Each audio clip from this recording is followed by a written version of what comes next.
I would, however, like to encourage you to try not create too much separation, even when your children get older. I have heard so many parents say that as their eldest child moved into young adult life, they became more and more separate from the family, and that's okay because it's all part of independence and growing up, but not to the point where they're closing themselves in their room and sitting at their desk and closing themselves off from the rest of the family.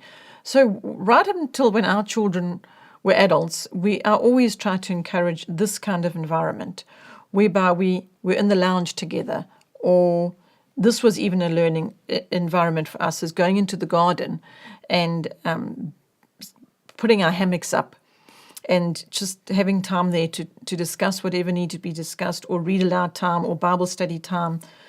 And so you are looking at a picture more as a home educator that looks like this, with a mother sitting with her children reading to them, rather than a picture that looks something like this, where there's lots and lots and lots and lots of children and lots of desks.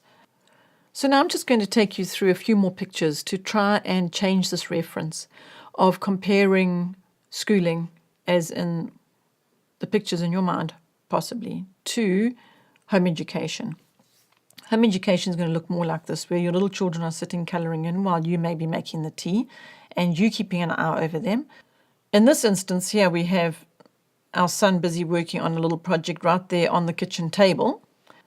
So whether your young adult is sitting at the dining room table, or whether you're learning from your lounge or your sitting room or your family room, or it could even be that you've decided to pack a picnic and go out into the country with extended family members, and learning is taking place there. As I mentioned earlier, learning happens everywhere when you're home educating. You can't actually put it in the reference of schooling and education happening inside a building or inside a classroom anymore.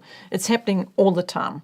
Okay, so that is the big change of that needs to take place in the thinking, and where the comparing needs to stop, because you can't compare the two. You can't compare this picture here of a family going out into the country to have time together, where the younger children are learning from the older and the wiser.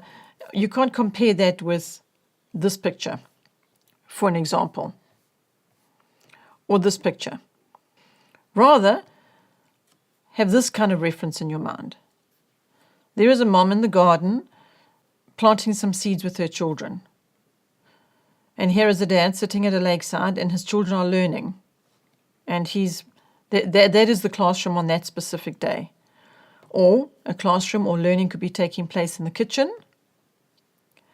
I put this particular picture in to show you of when we were with the children in America, actually, and there was Dr. J. Weil on the end of the table there, and learning was happening here because we were on tour and we were experiencing different cultures. So now the learning was happening in a completely different country to our own home country. And let me bring something else to you to try and help you with this comparing, that trap that everybody seems to fall into, and show you this particular picture. Now look at this little girl with her baby brother or sister.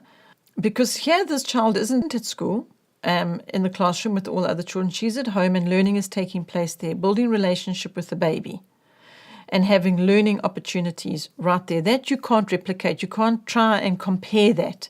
You can't fall into that trap. Try, please, not to fall into that trap, to compare your 8-year-old's spelling abilities with another 8-year-old. Because the other 8-year-old was sitting in a classroom having lessons and having spelling drilled every Friday and had to practice and practice. And maybe their spelling's really good, but you had a baby and possibly you haven't got to all the spelling drill. And so now your 8-year-old isn't spelling as well as another 8-year-old that you know. And so now you fall into this trap of comparing.